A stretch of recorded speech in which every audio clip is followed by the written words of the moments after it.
Hey, welcome to the podcast. I'm Jeremy Stich. And I'm Trei Tackett. Thanks for tuning in. We've gotten a ton of really, really good questions from our health coaching clients, from our patients, really practical things that people are thinking about. What do I do with this on a day-to-day basis in now being kind of quarantined and strung up in their homes? So let's dive in. Trei, you want to start with the first one? Yeah, I think, rightfully so, people are concerned about their children. The severity of illness in children is very low, but children could be carriers in this instance. And people are wondering, how can I keep my child safe, but also reduce the likelihood that they contract this illness or COVID-19 in this case during the outbreak. And specifically for our wild health clients, we've recommended a group of supplements, and they're wondering, are these safe for children? Should I be trying to obtain these for my children, or what should I do? Yeah, those are adult dosed supplements and vitamins. So we got to be kind of cautious. I mean, using these that haven't been studied on kids, we have to use some degree of caution. I think in general, zinc and vitamin C are pretty safe in pediatric doses, and I would always refer to like the manufacturer's recommendations. Some of them that have been tested in kids are probably pretty safe. In general, a lot of these are safe anyway, so we have a pretty low degree of caution there, but you have to use some measured caution because these are kids we're dealing with. They're not just little adults. There's about 18 years of different childhood age, right? So if you're looking at a 16-year-old that's 170-pound male that is essentially a grown man at that point, you can use your best judgment. But kids vary in age and weight and size throughout the spectrum, so you're going to need to talk to a pediatrician, probably refer to product labeling to safely be able to administer that. If a child's under the age of 12, you need to look at the product label, or at least talk to your pediatrician about, like Jeremy said, zinc, vitamin C, elderberry. We think all those are relatively safe and a decent likelihood that they're effective in promoting immune support. Yeah, probably even more important than all those, though, are some of the basics. So social isolation or social distancing, at least, and then really good sleep and really good hydration. Probably more important than any supplement that we would recommend. Yeah, just all the general pillars of being in good health: sleep, nutrition, hydration, some moderate exercise, which we released a full podcast on with Mark Goodman, Mike Stone, and was it Mike or Matt? That doesn't matter. But just keeping kids active, keeping them away from other children while still playing. You can play as a family, have a fun game of kickball in the backyard if it's warm enough, do whatever you can to stay active, but stay isolated from the general public. Yeah, that's a good idea, kickball. It does sound kind of fun, right? So one of the other questions is, should I reduce fasting during this time? Fasting has become kind of a hot topic, be it intermittent fasting or longer-term fasting. So what are your thoughts? Well, first of all, I generally practice time-restricted feeding, intermittent fasting, or prolonged fast almost all year. There's times where I'll go a little bit more anabolic and try to gain some muscle weight or whatever. But I think that the evidence is lacking to support whether this has any effect on COVID or viruses or immune system. There's benefits on both sides of it. There's some evidence that maybe during a fast you're suppressed, and then maybe afterwards you have a little boost. What I'm going to do, and this is just my opinion, is I'm going to decrease the amount I'm fasting during this time. I'm going to try to get myself really good, adequate nutrition at regular intervals. And I just feel that for me, that's the way I feel that, the evidence points me. Yeah, and Dr. Matt Dawson kind of echoed your thoughts. I think I just want to be really clear. I think the jury's somewhat out. It does seem like early on in fasting, you actually are a little bit more susceptible to illness, whereas during a prolonged fast, there might be actually some immunity boost that we benefit from. But yeah, the jury's out. We don't know. So let's jump into the next question. All right, so exercise. Should I limit my exercise during this time? Now, this is a tough question, too. We've gone into a lot more detail about it, but in general, what are your thoughts, Trei? Yeah, well, first of all, refer to the Wild Health podcast on exercise for this. They go into great depth, but if, this is the only time you're going to listen, I'll just say, keep your exercise moderate. You should not be trying to prepare for a marathon or get your 1 rep max on bench press right now.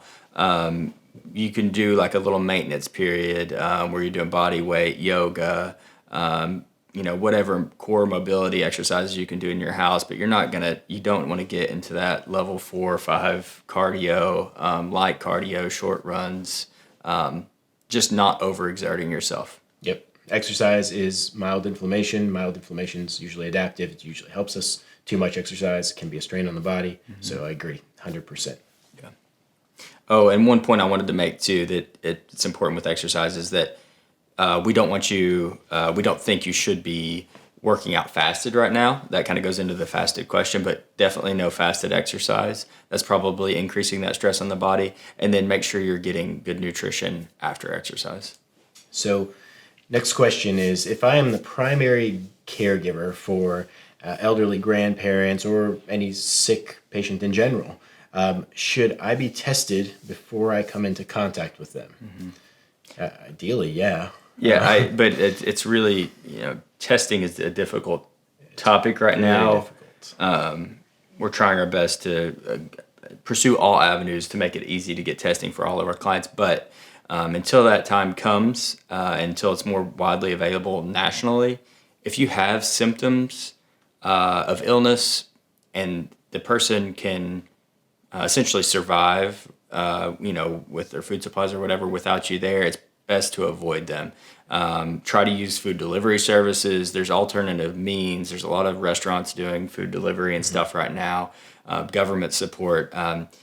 Personally if it's an absolute necessity if you're there, but if you have any symptoms of an illness, avoid contact with somebody that's high risk of receiving the virus from you. Yeah, and let's just be really, really practical here.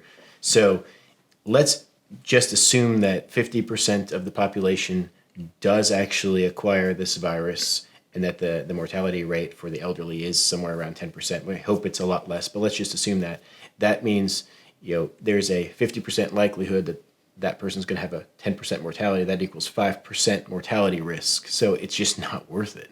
Yeah. So be cautious, be smart about it. That's the entire reason why we're making these podcasts, why we're talking, why we're having these videos, is to get the word out there and spread it. Yeah, and this is the whole reason that every government agency and every bit of good content is telling you to practice social isolation and social distancing because this virus is spreading so easily, and so that's why we're making these recommendations. Yeah, and we're going to jump out of order with some of these questions. We had a really interesting one. Somebody asked, is the healthcare industry doing anything to prevent to curb the influx of all these ICU patients or to even ramp up for it? And the short answer for that is yeah. I mean, everybody's working really, really hard. Let's be granular. It looks like most hospitals are trying to make preparations. They're opening up extra storage areas and transforming that into patient care areas, ordering extra bed, but there's still a supply shortage of ventilators and of personnel. And PPE for healthcare providers in some cases. Hospitals are reporting very little PPE. So, the supply shortage is going to be a problem. Yeah, I actually had a medical director text me last night asking me if we were doing COVID testing. I was like, yeah, we have a short supply, but we are. And he's like, how? So yeah, you're right. Like there's just a shortage on so many different levels, but let's talk to our patients and our clients. There's actually things that you can do to prevent this surge. And the most important one is these public self-isolation or social distancing protocols that we are recommending, because the risk to each and every one of us is pretty small. I think everybody knows that now, but the risk to the community and to the economy, to the healthcare system is huge. Absolutely, yeah. And that's where it, falls on each of us as an individual to maximize the amount of social isolation we can perform. That goes as being a caregiver, that goes as being social, social distancing, whenever you're in a place that you have to go to. So you have to go to the grocery store, right? Or at least go to a click list. You're trying to stay away from people at least 6 feet, 6 to 12 feet if possible, but 6 feet at least, and really follow all those guidelines. So one question that we were asked, and this isn't really medical advice, but it is something that we want to try and help people with. Our grocery store is going to be shutting down. Should I stock up? Should I get a bunch of one certain thing. What should I get? You know, this in all the experience we have, the answer is you should have a little bit of the non-perishable foods on hand, but we do not need to be going out and getting an abundance of anything right now. There hasn't been any of the other countries that have experienced this that have had grocery stores completely shut down that you're aware of, right? No, we've got like experts around the world. I mean, Matt was on a call last night with somebody from Sweden and France. So they're much more affected than we are, and their grocery stores are still open. And this gets into a little bit of an ethical debate. We should get what we need. We should not be hoarders and be selfish. We got to make sure that there's plenty for everyone. So just be wise and smart about it. So we got a ton of these questions. My kids are coughing, sneezing all the time. My kids have a runny nose. When doesn't a child have a runny nose? I don't know. So is there a way to tell the difference between allergies and symptoms of the coronavirus? I'm just going to go right out there and say, no, there's not any way to 100% tell the difference. There are, however, some pertinent positives and negatives that can be helpful. We've heard some reports that, if you have sneezing, that's probably a negative predictor. We've actually heard some... To be clear, sneezing alone, it may be a negative predictor without fever and other factors, right? Correct. So that's actually what I was about to say. Is each one of these symptoms, the cough, the fever, the headaches, the body aches, they become more and more and more predictive of COVID as you add additional ones. So like you said, an isolated sneezing is probably not going to be associated with it, but just because you have sneezing doesn't mean you can rule out COVID, which stinks. Yep. If there are 3 types of food that you could focus on, what would those be at this time? Yeah, I think there's some good benefit to a few groups of food. I do like mushrooms. I like citrus fruit. They're high in vitamin C and flavonoids. Berries. We've talked about elderberry and some of the antioxidant effects in there. You talk about polyphenol, rich foods. So to get specific, foods that are high in polyphenols include cloves, dark chocolate, cruciferous veggies, nuts, especially hazelnuts and walnuts. But polyphenols in general have a good antioxidant effect. You can reduce inflammation in the body and make you less susceptible to viral infections. There's a little bit of clinical data out there, some meta-analysis from various times, back in the 90s up all the way through the 2010s. So that evidence has been pretty well supported. It's probably not going to actively prevent it if you have a overt exposure, but if we're talking about foods that we can try to help boost the immune system, I think those are the ones. Do you have anything else? Yeah, I would add veggies in general. Yeah. Plant flavonoids are actually independently being tested as a treatment for things like COVID, for what's the other one? Ebola that they're testing. So I actually think that I would add veggies to that list too. This is an interesting question. So we've been asked, is the mortality overestimated? This is a super complex question. Yes, it's very possible mortality is overestimated. You want to go into why? Yeah, so it's possible, right, that the mortality rate, the rate is overestimated. We're not talking about the number of fatalities. So there's kind of 2 ways of looking at this here. The mortality rate would be overestimated if we're under testing as a nation or as a globe. Yeah, so if we're not picking up on the number of people who have the illness, then you're going to think that you're self-selecting, that you're only picking up the people who are more sick.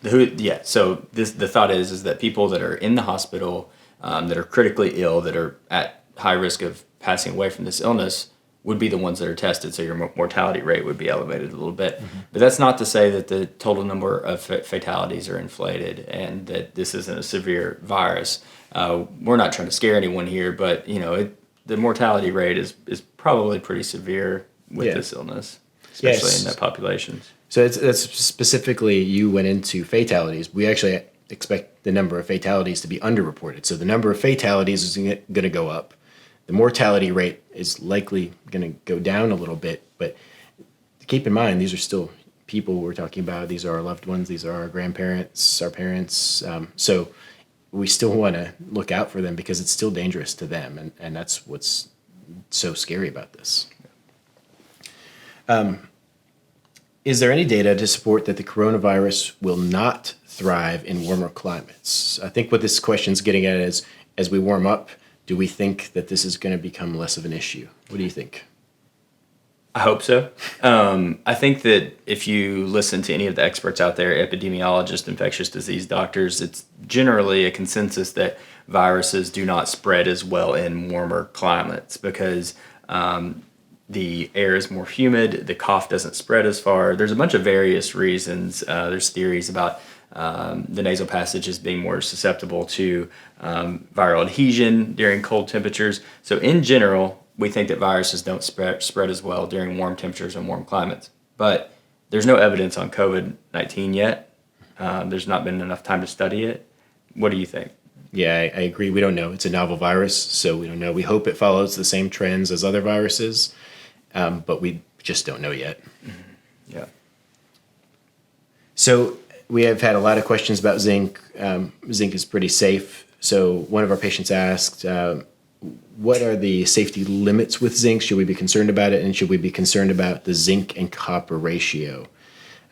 Generally, zinc is pretty safe. I think zinc is pretty safe. I think the zinc copper ratio is not something to be concerned about if you're supplementing zinc for a period of time like this. Generally, if you eat a pretty well balanced diet, copper deficiencies are rare, extremely rare.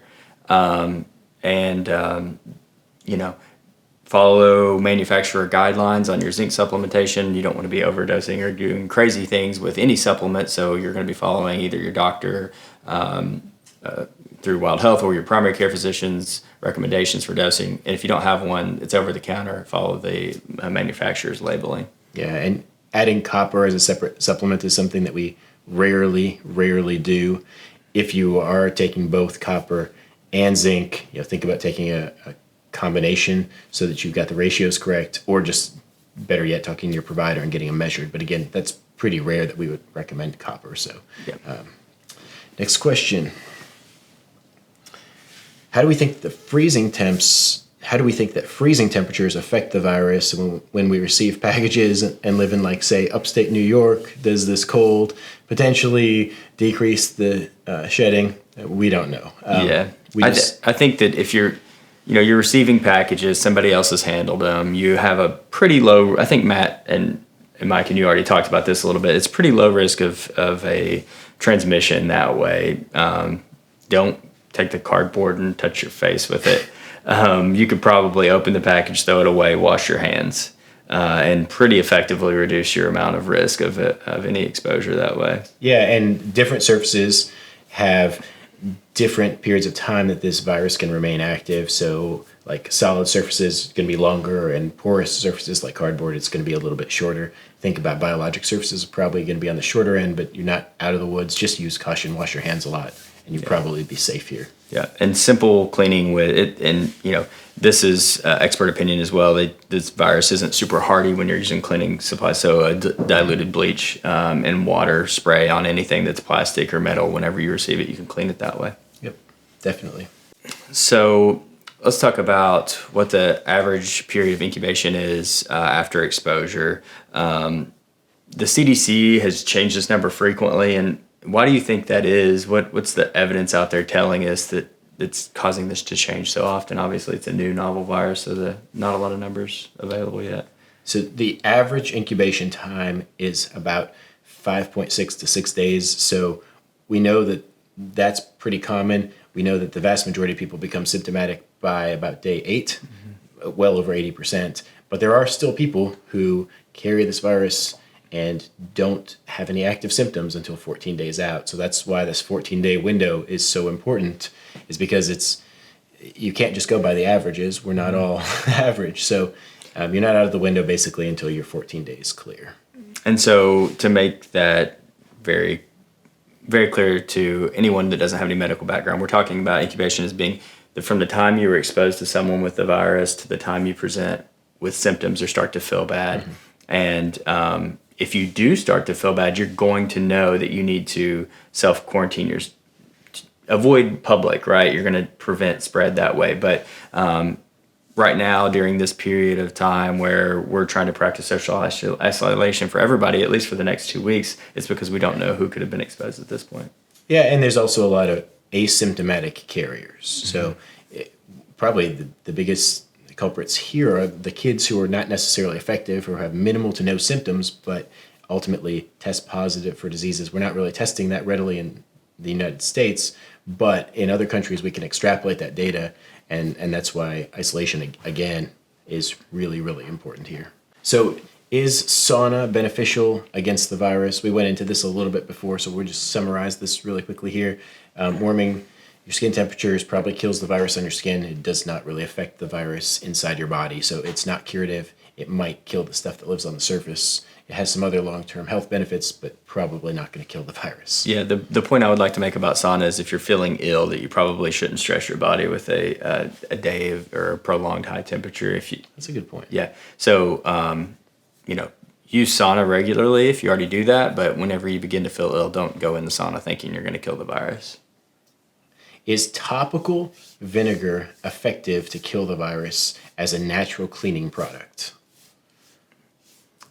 I don't know that this has been studied. I don't know. Yeah, I mean, like I said earlier, most experts' opinions I've seen have said that this virus isn't very hardy when you're cleaning against it, but I don't have a clear answer on this. If I don't see it being studied. I had tried to look it up before we talked about it, and if you find that information, let us know. We'd love to hear. Yeah, definitely. And just generally keeping surfaces clean and giving things plenty of time to decon if they've been infected is probably more important here. Yeah. This is one area where I'm going to be a little bit less concerned about using something that's natural and more concerned about just not spreading this virus amongst my family and carrying it to my parents, my grandparents. Yeah, that's what I was going to say. I think that generally during this time period, we could probably step up to a diluted bleach and worry about the chemical problems a little bit later. So we've had a number of questions about what is the turnaround time for getting tests from swabs. Well, number one, tests are not readily available. Even the supply that we have, we're being somewhat cautious to test people who are at really high risk. The turnaround time seems to be about 3 to 4 days. Any other details on that you want to add? No, I think that's pretty detailed. I mean, that's a general turnaround time. We have a lot of questions surrounding testing. We're trying to be as purposeful and direct as we can when we decide who to test. Yeah, definitely. Yeah, definitely. Here's one that we had. If my family member, say a spouse, is sick, how should I proceed? What should I do? That's a great question. Probably one of the most common questions we get. If you haven't seen the answer somewhere else, you should treat them as though they have COVID until proven otherwise. So that's the answer. Basically, you should assume that they're going to be sick, that they're going to shed this thing for 14 days. You should use precautions. 6 feet is the general rule of thumb for the direct transmission of respiratory droplets. But this is where it can live on surfaces. So let's say we're sharing the same office and I sneeze all over the desk a couple times and cough all over the desk a couple times. That's where this stuff living on surfaces can become an issue, right? Yeah. So best steps, I think, would be have that individual, if it's an adult, quarantine themselves, kind of do the drop the food outside the door thing, sanitize that area, but limit themselves to one part of the house when possible. Try not to expose the rest of the family members. And then also to, you shouldn't be exposing anyone else to yourself. Even if you're not the sick individual, try to stay quarantined in the house, only go out for necessities. This may be a good point of time for you to, if you have one, wear a mask if you're in the grocery store or something, just to prevent spreading the illness, but that may not be feasible. Yeah. And we also want to talk about what you should not do. You should not go run to the clinic to get diagnosed. The tests are not readily available. They're hard to come by.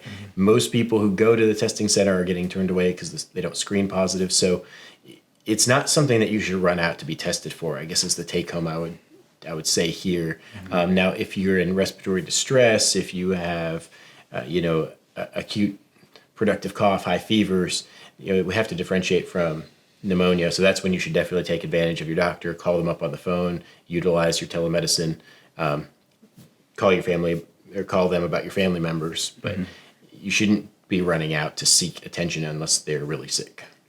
Absolutely. So we've talked about supplements for children, but we continually are asked because people understand that children could be carriers and they want to try to reduce their exposure. So what can they do in general for childhood immunity or a pediatric patient's immunity? So the standard kind of stock answer here, it's not very satisfying, but it definitely holds true. Right. You want to encourage really good sleep habits. There's direct information about people who have been given influenza vaccinations. If they're sleeping well, they develop more immunity to it, and they can actually respond better to a vaccination. We can extrapolate that and know you got to sleep. Right. Taking generally good care of yourself, hydrating really well, exercise but not over-exercise. So get those kids out doing some physical activity for sure. Yeah.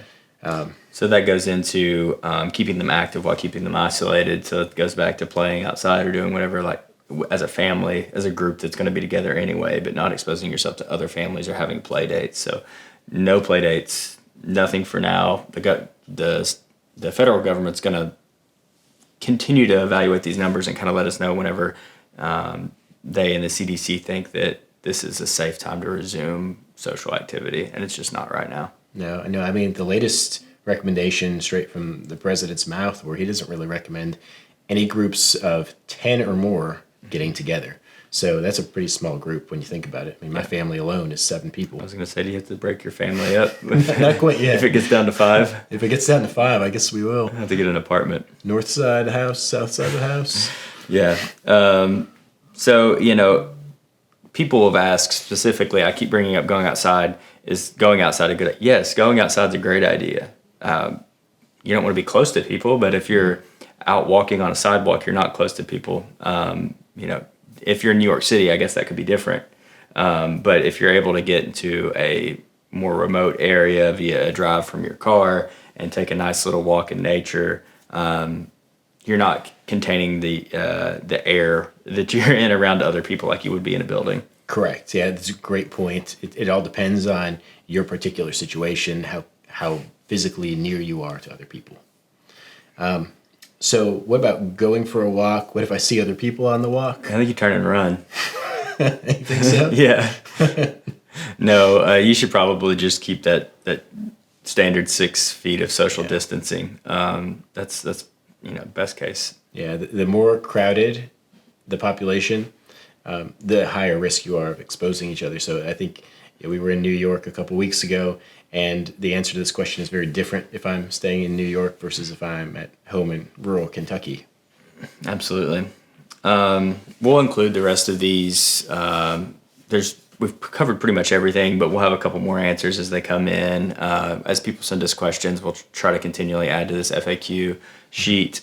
We'll put it on the website as well as this video whenever we get that updated. But you guys let us know if you need anything, if you have any questions about any of this. Please, and keep questions, keep comments coming, because there's a lot of really good ones out there. And there's 2 avenues we want to hit here. We want to hit the science hard, but we also want to hit the practical advice pretty hard, because as people are isolated and stuck in their homes, they do have a lot of questions that come up. So they're worthwhile answering. Thanks for tuning in. We'll see you guys next time.